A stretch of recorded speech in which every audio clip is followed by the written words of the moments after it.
The religious, they really like to pretend that they're asking questions for the non-religious, but we all know they're really not. They're just trotting out straw men for their own religious audiences so that they can feel better about the crazy things that they believe. And at the top of the list of apologists who do just that, we have Frank Turek. And that's not something that he should be proud of, is it? So, let's get back to it, shall we?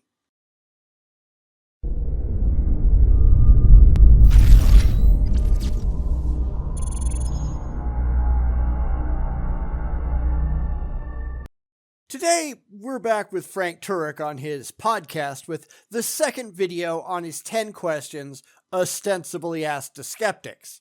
It's not really, we've already established that, but hey, we'll play along. This is going to be a long one, and I had to cut out a lot of his absurd repetition because that seems to be going on a lot, and that's pretty much all that he does, if you notice. He just keeps repeating the same things over and over and over again, like his audience is a bunch of idiots who can't figure out what he said 30 seconds ago. And maybe that's the case. I don't know. You actually have to talk to them. So, can he make any intelligent points before we reach the end?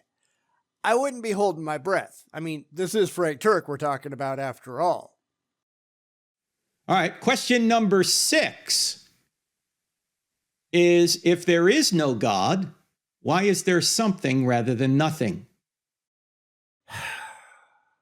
Oh, Frank, not this old chestnut. The second this kind of thing comes up anymore, the theist has just proven themselves to be nothing but a troll. The only ones that say anything comes from nothing are the religious themselves. It's part of their own theology, and they are just projecting when they claim that atheists say the same thing. We are not like you. We are a hell of a lot smarter. Because we don't actually say that. We never have, and we never will. And I'm unaware of any cosmological model that states that there was ever nothing in the sense that Frank Turek is talking about. Every model that I've ever seen proposes space, something with an electrical charge or something similar to that, and that's not nothing. Frank is a lying sack of crap, and that's not exactly a surprise. And even if there was nothing, this is not the proper question to ask. Why doesn't get you anywhere. How might. How did we get from nothing to something? That could be a question that we could, in theory, answer. Why implies purpose. It implies reason. It suggests that there's a reason why one state is more likely to occur over the other. Words actually mean something, Frank. I don't know why you can't figure that out, but they do. So, I don't know what to tell you, but maybe you should actually try to figure some of these things out. That's a Leibniz question from a couple of centuries ago. If you want to simplify that, you could say, who created and fine-tuned the universe? And that's a leading question, isn't it, Frank? Because it assumes that A, there is a fine-tuned universe in the first place, something that you haven't demonstrated, and B, that someone, some person, some individual, some being created it all. And as I've said before, you really need to pay attention to the words used by the religious because they're just smuggling a lot of their own theology in, whether they're aware of it or not. People like Frank, I think he knows he's being disingenuous, but a lot of them, they just do it because that's how they've been programmed by their own religious indoctrination. When you've had it burned into your brain from a very young age that this is the way that things work, you start to assume that this is how it really works without ever stopping to wonder, is any of this actually true? Because if they don't care if it is or not, and we all know they don't, then why would they ask these very simple questions?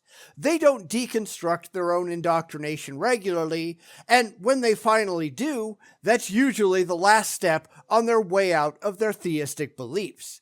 Asking questions is like shining a spotlight on a cockroach. It just makes all of the nonsense go away. Because that's really what you're asking there. If there is no God, why is there something rather than nothing? Who created and fine-tuned the universe? Because the universe has been created. The universe had a beginning. Space-time and matter had a beginning. If space-time and matter had a beginning, there must be something outside of space-time and matter that brought it into existence, as we've pointed out before. But that doesn't make it your God. I mean, it doesn't make it any God, but you haven't justified your own. You haven't justified anything. It doesn't make it intelligent. It doesn't mean it was done for a purpose. It doesn't mean it was done for any reason whatsoever. All of these are just the assumptions that you're stuffing into the equation because it gives you an emotional high. And you're trying to sell things to your gullible audience. We can't forget about that part. This is why you have to pay attention to their words, because you'll catch all kinds of things when you actually listen. This kind of thing is very, very common, because really, the religious mindset is very simplistic. It's childlike, which is no surprise, because religious belief in and of itself is childish. It asks very simple questions, and it seeks out very simplistic answers, just like children do. Because these people are the intellectual equivalent to little children when it comes to their religious faith. The second you learn how to look for that, you'll find it everywhere in their theology. Fundamentally, theists are children who approach the world on a very childish level. They're not seeking out defensible truth, only emotional comfort. They really deserve to be pitied. These people are really sad. And if you don't understand that by now, you got something wrong. That cause has to be spaceless, timeless, immaterial, powerful, personal, and intelligent to create a fine-tuned universe out of nothing. And that's exactly what has happened, and even atheists are admitting that the universe had a beginning and that it's fine-tuned. They come up with outlandish multi-universe theories to try and avoid this. It doesn't help them.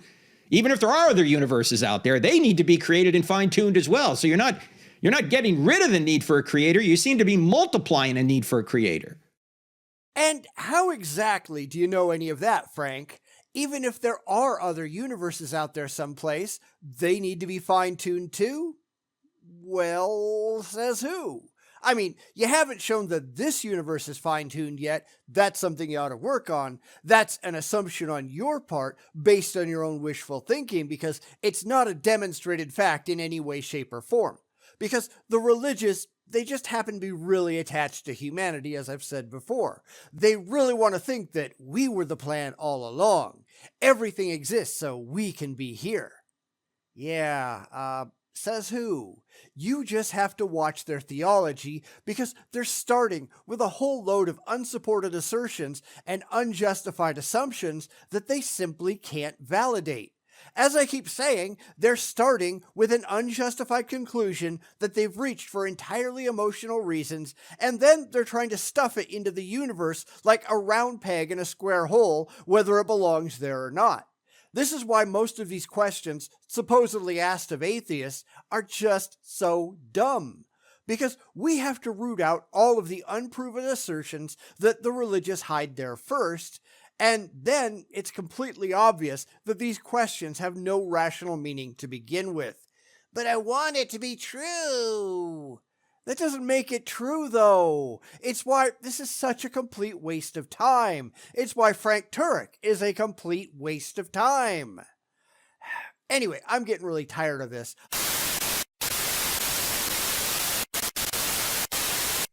But in any event, you got to ask that question. And as you guys know, there's really only two questions at the end of the day you need to answer to show if Christianity is true. Number one, does God exist? Number two, did Jesus rise from the dead? If those two questions are answered yes, if the answer to those two questions is yes, then Christianity is true. God exists and Jesus rose from the dead. So when you're asking question 6, who created and fine-tuned the universe, you're getting to that question, does God exist? It's one evidence for the existence of God. It's nothing remotely of the sort. Because again, Frank is just assuming his conclusion before he's ever gotten around to establishing it. He says it himself. He's starting from the framework that Christianity is true, and then he's trying to backtrack to force that conclusion to the forefront. The problem is, he's never actually proven that conclusion is true. It's based on blind faith, not demonstrable fact. Because, Frank doesn't have any of that. Again, watch his words.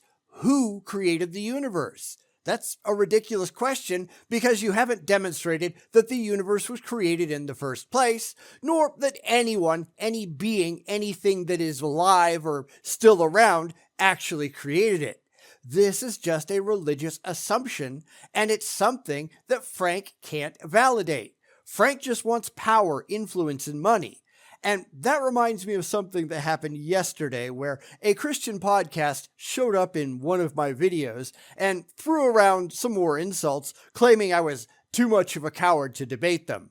So I responded and said, hey, I'd be more than happy to, so long as it takes place on neutral ground where nobody makes any money off of it. And they left skid marks. They didn't want to do it because that's what it's all about. It's about making money. It's about attracting an audience. It's about getting a following. It's not about actually establishing the truth. It's not about having a rational discussion. Personally, I'm after truth. They're after a fat bank account. I'm not sure why anybody would be surprised at that, but hey, there you go. And as we pointed out before, we know God by his effects.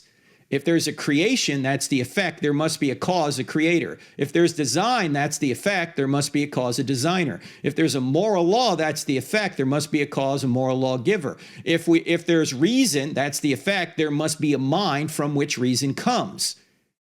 And there he goes again. Because I've pointed out that the religious love to conflate if with because. It's not if there's a creation, it's because there's a creation, because their theology insists that there had to be a creation to begin with. They can't prove it, of course, it's just feel-good theology, but they can't actually fill in the steps between if and because to demonstrably link the two, because they don't actually care. This is exactly why debates never go over well for the religious whenever they try to go after me. I don't let any of this crap fly. How do you know that, and how do you demonstrate it objectively? Be sure to show your work. They can't ever do that because they absolutely do not care. So they'll just try to talk their way around it. They'll try to make excuses and reintroduce their beliefs some other way. They'll appeal to blind faith and religious freedom, and none of that works. None of it should. I don't let them get one step beyond their first unjustified claim. Back it up or take it off the table.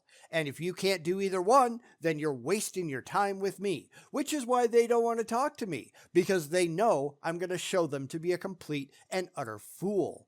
And when I do that, they run away, usually flinging a bunch of impotent, pathetic threats and insults behind them. Because I'm just not interested in your claims. I'm interested in your facts, and these people simply don't have any. And it's funny to watch them head for the hills. I mean, really, give it a shot. It's a hoot. So we're reasoning from effect to cause. When people ask you, how do you know God exists? You ought to say, because I know God by his effects. There's a creation, so there must be a creator. There's design, there must be a designer. There's a moral law, there must be a moral law giver. And Frank is just trying to fill time here. His podcast is 48 minutes long with a 10-minute message because question 6 has already completely failed, so we'll just skip over to question 7 so that my video doesn't become a 48-minute long video too. It's already going to be pretty close to that as it is. Sorry about that, but, Frank's an idiot. If you're really curious about any of it, of course, the link to the original podcast is in the description. If you're a glutton for punishment, go listen to it. It's all on you.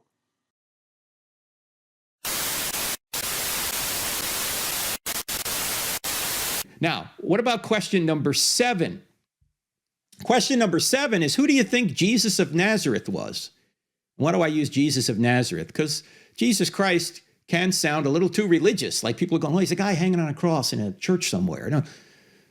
Jesus of Nazareth is a historical person. I know Jesus Christ is, but it's the same person, but you're using less religiously loaded language. It's a good thing we skipped over all of that because not only did Frank spend a lot of time trying to sell his courses and self promote, but then he recapped absolutely every question he's gone over again. Exactly how dumb does he think his audience is? I mean, I don't go back and recap all of my answers every 5 minutes because I think you people are stupid. So why does he think he has to do it? I don't understand it. Anyway, we're now at question 7, and it isn't any better than any of the rest. Because again, he's just assuming that his beliefs are true without ever demonstrating that they actually are. And I've had quite a few different discussions of late on Jesus mythicism versus a historical Jesus, and so far I haven't found any good reasons to think that there ever was a demonstrable, real historical Jesus, period. Nothing that can be provided evidentially, at least. Every argument is, well, why not accept it for the sake of argument? Yeah, why not accept aliens are real for the sake of argument? Why not Bigfoot? Why not ghosts? If the purpose of your debate isn't to find the best representation of objective truth, then, in my view at least, you're just wasting your time. What's the point? So, no, I'm not going to just hand over theological points to the religious just so we can get to something interesting. Because unlike a lot of people doing publicized debates, I'm not doing this for the sake of my career. I'm not doing this up on a stage to get paid. I don't have to convince the overwhelming religious scholarly majority to take me seriously. I'm trying to get to the truth, the whole truth and nothing but. Anytime that you present a claim, you need to back it up. And they can't, which is why they fail. But I'm not here to play games with you. I'm here to get to the truth. I'm here to see their very best arguments, and the ones that they have, the ones that they present, the ones they seem proud of for some weird reason, as we all know, they're all utter garbage. Who do you think Jesus of Nazareth was? Oh, he was just a man, just a good moral teacher, a prophet, a good guy. Now, if they say he was just a man or just a prophet, you might say, what do you mean by that? And how'd you come to that conclusion?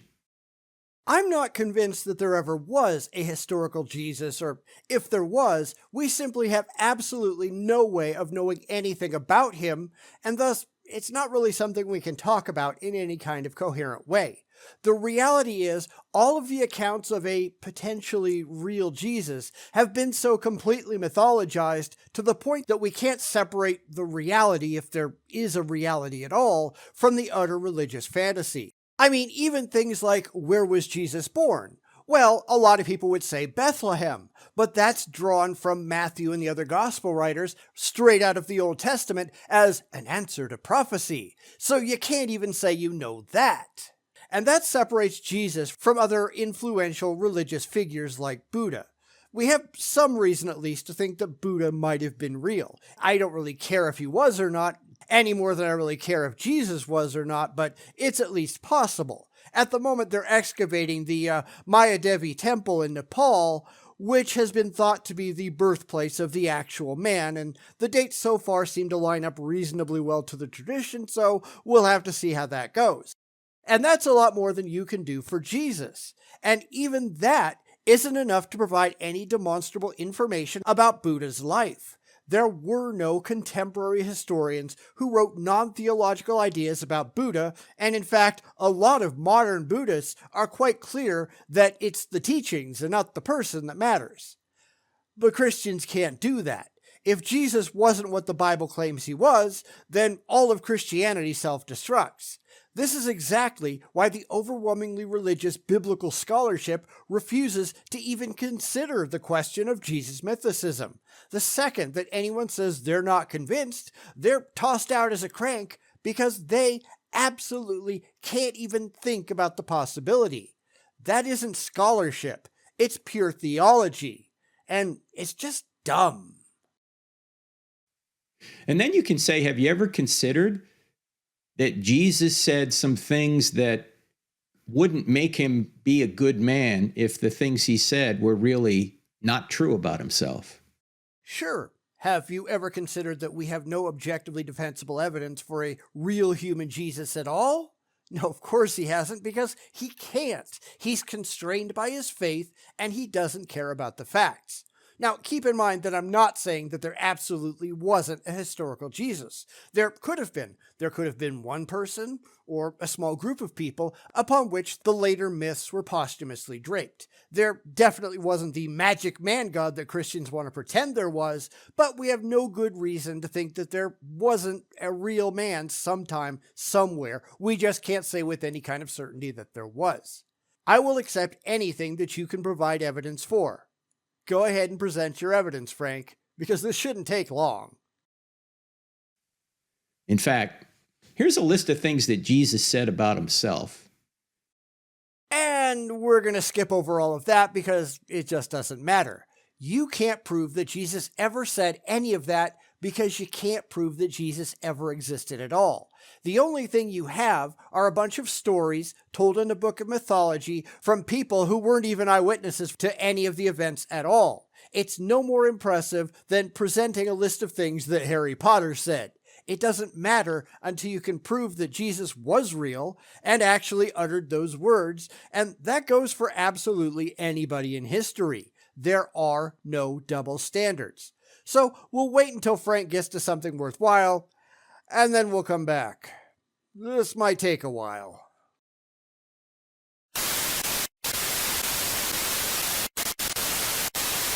So when someone says, when you ask them, who do you think Jesus of Nazareth was? If they give you well, he's just a good moral teacher, you may want to say, well, what do you mean by that? What do you mean by good moral teacher? And how'd you come to that conclusion? Have you ever considered that Jesus couldn't be a good moral teacher if he claimed to be God and he claimed things like, I am the light of the world and pray in my name and all authority on heaven and earth has been given to me and Father, glorify me with the glory I had before the world began and before Abraham was born, I am. He couldn't be a good moral teacher if he said those things and wasn't God. So, ask the question. So, in the interim, Frank appealed to C.S. Lewis in his Liar, Lunatic, Lord, False Trilemma, and we've discussed that one before, so we'll only briefly touch on it. He, of course, left out things like legend, because we have no reason to think that any of it ever happened at all. This is faith, not fact, and faith doesn't get you anywhere. Faith is not impressive, except to those who have it. So let's just move on from there. Because I would never say that Jesus was a good moral teacher. Jesus supposedly said a whole lot of really stupid crap, and of course, we can't prove that Jesus ever said any of the things that were attributed to him in the Bible, even though Frank is supremely convinced that he did. This is because Frank is shooting for a very specific audience, and we've talked about that before too. Because we've talked about all of this, because the song never really changes. Then again, he's not out there talking to actual skeptical atheists like his podcast title says that he is. Because if he tried that, we'd just wipe the walls with him. If he tried it and he wasn't in charge of the venue, he'd be complete toast. And that's why he's never talking to anybody but convinced Christians who already believe all the tripe he's spewing, where he can just invent convenient straw men for his ignorant audience, and they're not going to ask any difficult questions or expect any coherent answers. It's why all apologists work the way that Frank does. Even people like Cliff Knechtel, who we've looked at before. He's the guy with the microphone that runs around in parks and talks to people, and he controls the venue by being the one that controls the microphone. Anybody who says anything he doesn't like, they don't get to talk anymore.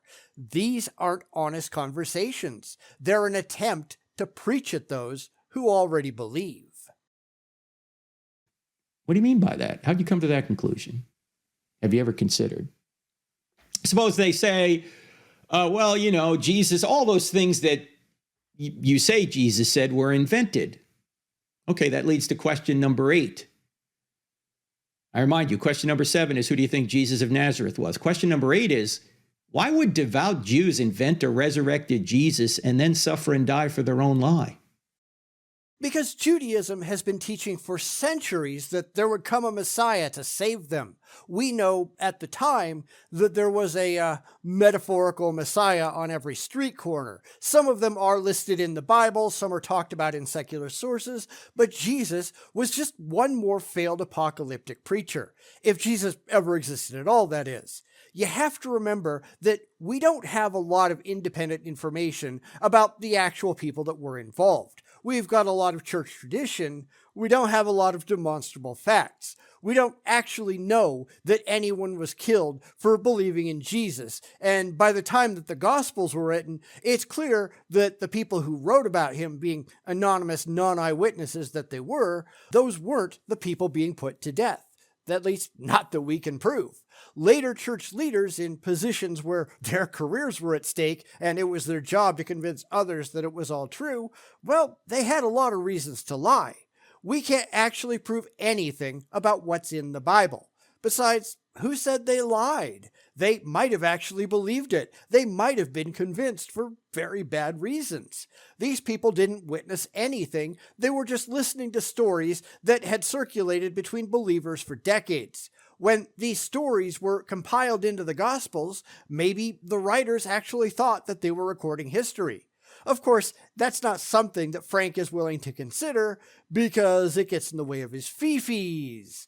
But it is something that we have to look at, and it doesn't do Christianity any good, which is why they won't talk about it. Why would they do this? What motive would they have? You know, our mutual friend J. Warner Wallace says there's only 3 motives that people really do anything. Particularly when he discovers a murdered body, he knows the guy's dead for one of 3 reasons, or a combination of the 3. There was either a sex issue, a money issue, or a power issue. And of course, we've already shown that Wallace is full of crap. There are many other reasons why people lie. I did that in a video not too long ago. You can go back and look. So he's going to go into the absurdly incestuous relationship between these evangelical shysters, and we've debunked all of them time and time again. You can go back and listen if you really want to. I've got a very long playlist of these people, and none of them ever perform well. Or, if you really want to, there's lots of atheists out there who have done videos on J. Warner Wallace, and yeah, they're all going to say the same thing. Therefore, I'm just going to jump ahead. Whatever comes next, I hope, is better than the ridiculous crap that Frank has been saying so far, although, I wouldn't be holding my breath.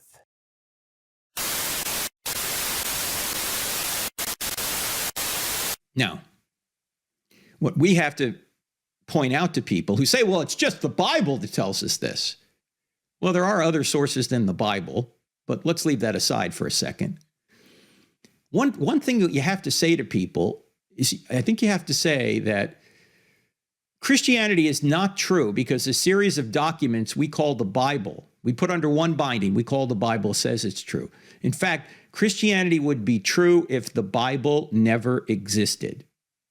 But you wouldn't know anything about Christianity without the Bible, because the Bible is your only source for most of this information.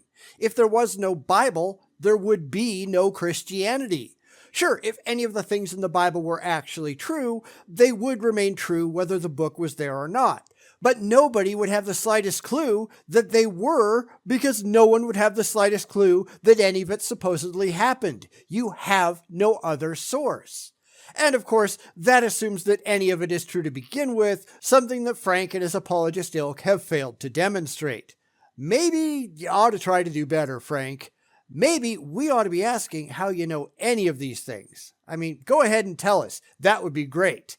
Faith doesn't count. You say, wait, how can that be? Because Christianity did not originate with a book. Christianity originated with an event, the resurrection.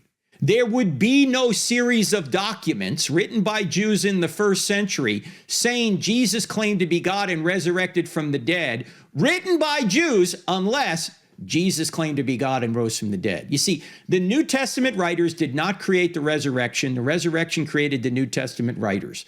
You wouldn't have these documents written in the first century by Bible-believing Jews, Old Testament-believing Jews, unless something dramatic like this happened. You wouldn't have the Harry Potter books unless there really was a Hogwarts and Voldemort wasn't actually real. You know, this is just painfully stupid, but this is Frank Turek after all. Honestly, I'm really getting tired of this, so I'm just going to skip to question 9. Hopefully it's better than this.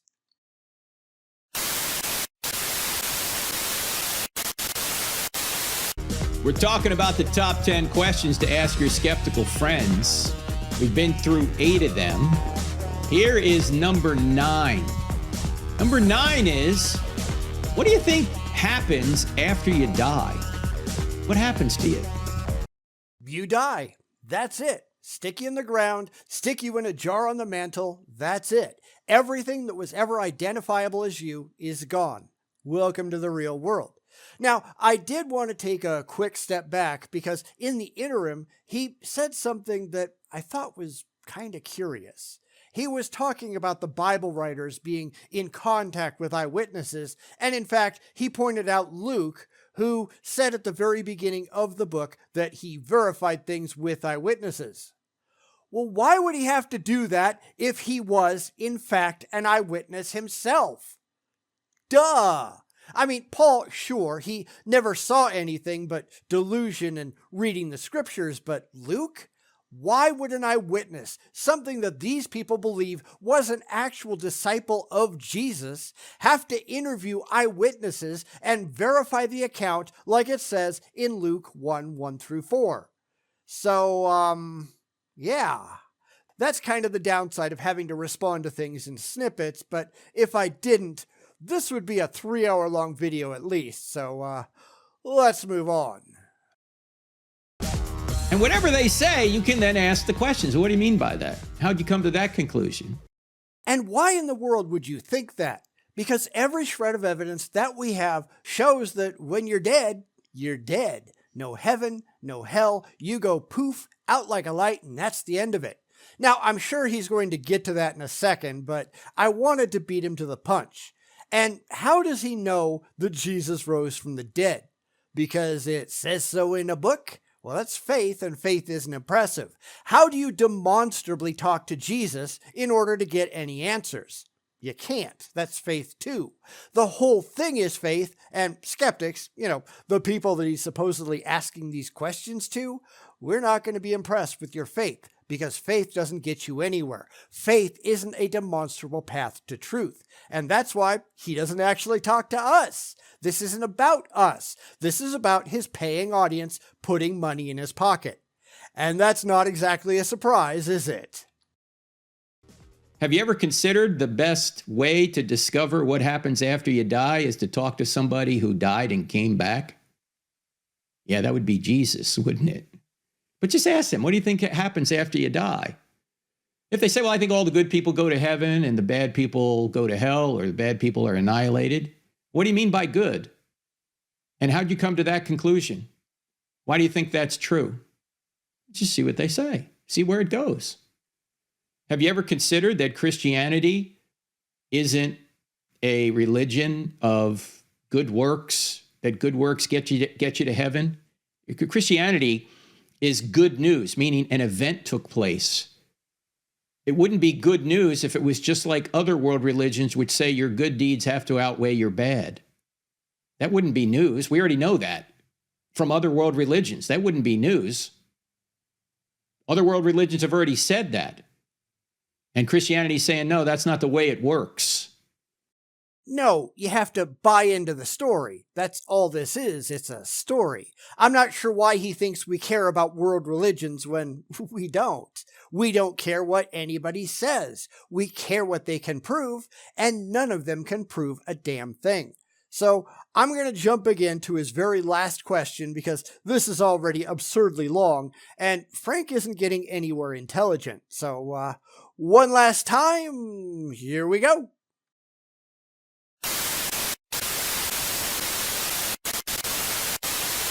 Question number 10. Do you believe in justice? Well, who's going to say, no, I don't believe in justice? Of course I believe in justice. Sure, I just don't think that justice means anything beyond human determination. The only way that you can have justice is to have a demonstrable standard against which you can measure behavior. We have that in the law. You just don't have that through any religion. It's all a bunch of claims based on wishful thinking, nothing that you can actually prove. We just have people making claims about what justice is. Well, how do you know that? Where did you get that idea, and how have you tested it to see if they actually know what the hell they're talking about?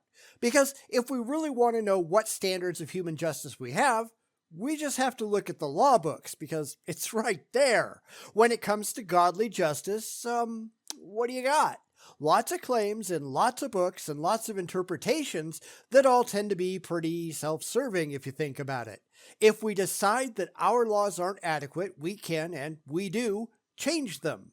What do the religious do? Well, they either hold tight to the claims in their silly books, or they just make something new up and write it down, or just say, well, God gave me a revelation that this isn't what it is anymore. And that certainly happens all the time, but it doesn't make any sense, because then they just pretend, well, that's how it was all along. Yet justice just doesn't work from a religious perspective, Frank. As usual, you are completely full of crap. Right? Well, then you can say, if you believe in justice, then you believe that people who do unjust things ought to be punished, right? Yeah. Have you ever done anything unjust? They're going to have to say yes. And then you can say, would you like a pardon? No, because if I do something that violates the law, I deserve punishment. It's one of the things that keeps me from doing wrong things to begin with. I don't want to be punished. Now, Frank is counting on his audience being terrified and lazy. They want the easy way out. They just want to believe that there's a standard that lasts forever and ever and ever, that they don't actually have to justify, they just have to believe.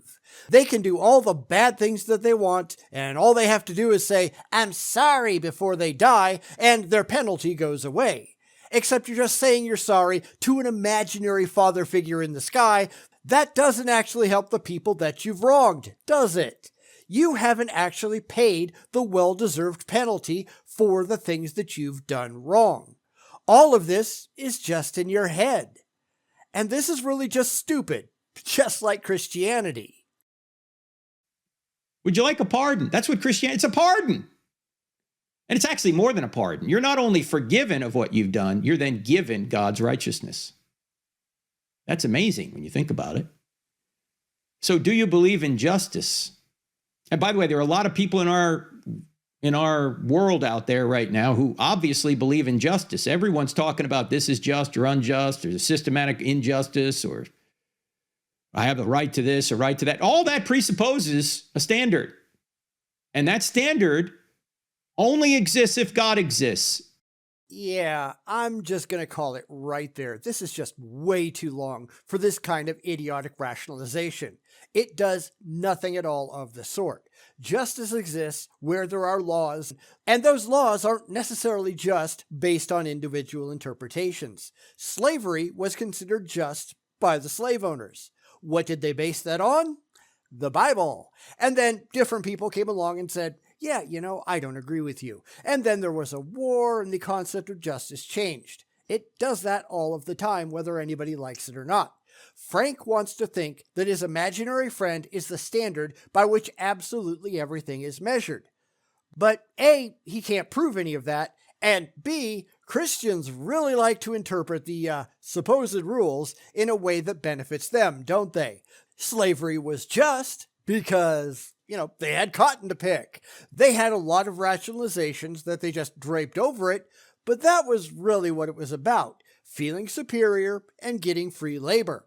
Anybody who tells you otherwise is either ignorant or dishonest, just like Frank. Otherwise, everything's a matter of opinion. So you actually have an argument for God by just asking, do you believe in justice? If they say yes, you go, oh, great, you believe in God then. Because without God, there's no such thing as justice or injustice. Everything's a matter of opinion. And justice will never be done unless there is a God. After that, he goes off into a lot more irrational blathering and a whole lot more self-promotion. And as I said, you can certainly go listen to the entire podcast if you want, if you have 48 minutes of your life to waste. But I think this is sufficient. None of these supposed questions are going to convince the skeptics of anything other than the fact that Frank Turek is a complete moron. The second that you recognize all of the theology that he's smuggling into his claims, the instant that you refuse to go along with it and provide the answers that he really wants you to come to, he's just going to run away anyway, so what's the point? All of them do. And as I write this, I realize that this might be one of the longest videos that I've ever done in the history of the channel, and I wanted to ask what everybody thought. I try to keep things reasonable, somewhere between 15 and 30 minutes, and this is going to go on well beyond that. If I hadn't split it up into 2 parts, this would have been close to 75, 90 minutes, something like that, and I think that's insane. I would never watch a video that long, but I haven't actually recorded any of this yet, at least as I'm writing it, so I don't know exactly how long it's going to turn out. This could be anything. Don't ask me. So is this something that you want to see in the future, or do you want me to try to keep it to something a little bit shorter? Let me know in the comments. Also, let me know what you think of Frank's 10-ish questions. 10-ish because he doesn't know how to keep to a schedule. Were they as bad as I made them out to be in the very beginning, or were they even worse? The comment section is yours. Please knock yourselves out. Boom, boom, boom,